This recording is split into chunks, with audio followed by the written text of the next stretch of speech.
Look, Kamala Harris may be a lot of things, but observant might not be one of them unless she's lying. Well, I don't think what she said is accurate, true, or reflects the facts. Joe Biden is effectively done as president. Donald Trump is in charge. Those are the facts. Wow, that was short. Tiffany? No, I think exactly the right. facts, Hold on, Tiffany, go ahead. Oh, now after President Biden, has been kicked off the ticket in an undemocratic process, Kamala Harris lost to President Trump. Now White House aides are saying that Biden is an old, frail man. This is something the American people have known for years. And it's no wonder, Harris, that President Biden's ratings keep going lower and lower. He has given the American people zero confidence as to who is even running this country. The American people voted in a mandate vote for President Trump because they want authenticity, they want transparency and accountability within their government.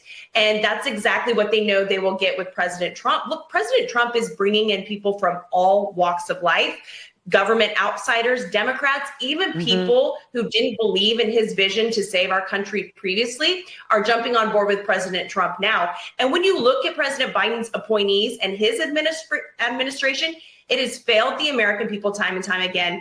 Donald Trump is building a dream team, and it's exactly what our country needs. So, Doug, just real quickly, because you were the polling expert for the Clintons, for Bill Clinton when he was in the White House, so you know how this works.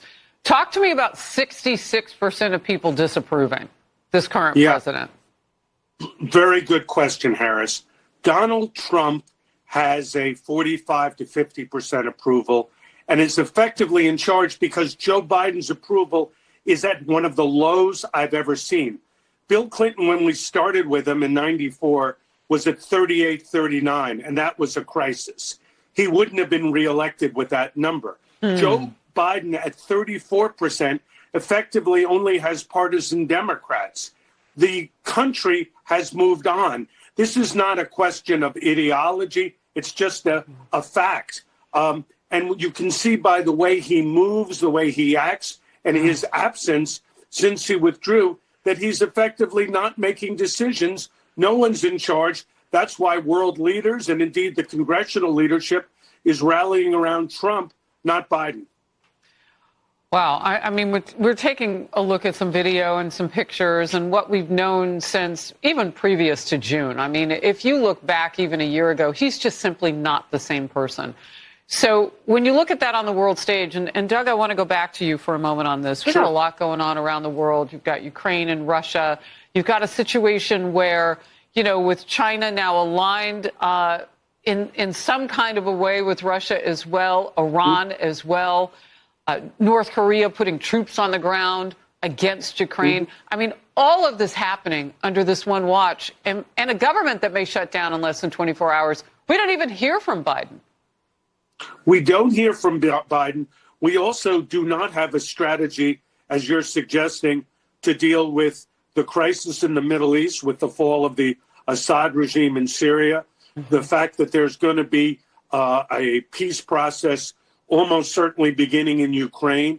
The Biden administration is MIA. You would want them to coordinate and cooperate with the Trump administration. But what we're seeing is a government that is exhausted. Or maybe you wouldn't at this point, because if he's not functional... I would hope they would, but sadly, there's not going to be any, Harris. I think that's fair to say. All right. Well, some Democrats are still in denial over President-elect Trump's victory and the mandate voters handed him. He won both the popular vote, the Electoral College, and with his help, House and Senate also see majorities, squeaking in the House, but it's there. That was certified just this week. And Republicans also took the Senate and retained the House majority. So the certification of his landslide just this week. The White House Chief of Staff, Rahm Emanuel, is not in denial.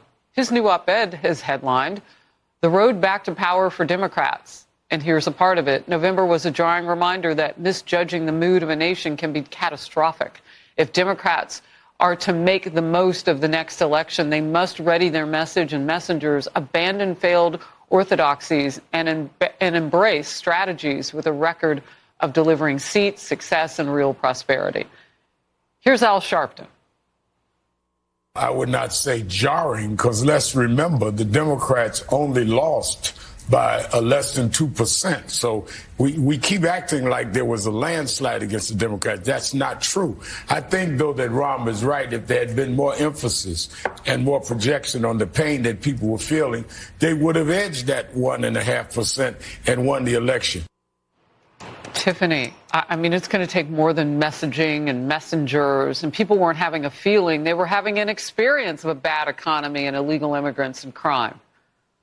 Exactly. Look, the Democrats lied to the American people about Joe Biden's health. They gaslit the American people on the economy and immigration. And in fact, they even told people they were racist if they didn't vote blue. So it's no wonder that they lost this election. And Al Sharpton is just another far left, out of touch Democrat that lives in his own echo chamber and really has no sense about what the American people were feeling, what they were experiencing in our cities, in our towns, in our schools with our kids. So it just shows how completely out of touch they are.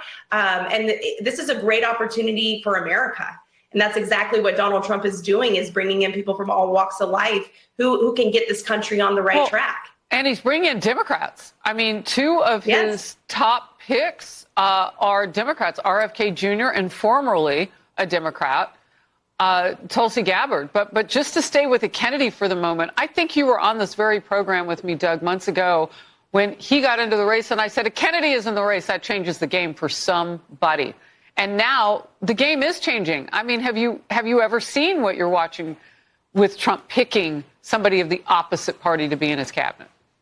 I've seen it in the distant past, Harris, but not recently, no. And I think on a political level, Trump is talking about a potential realignment where working class voters of the type that JFK appealed to, RFK, and Donald Trump appealed to, move away from the Democratic Party. And Rahm's right.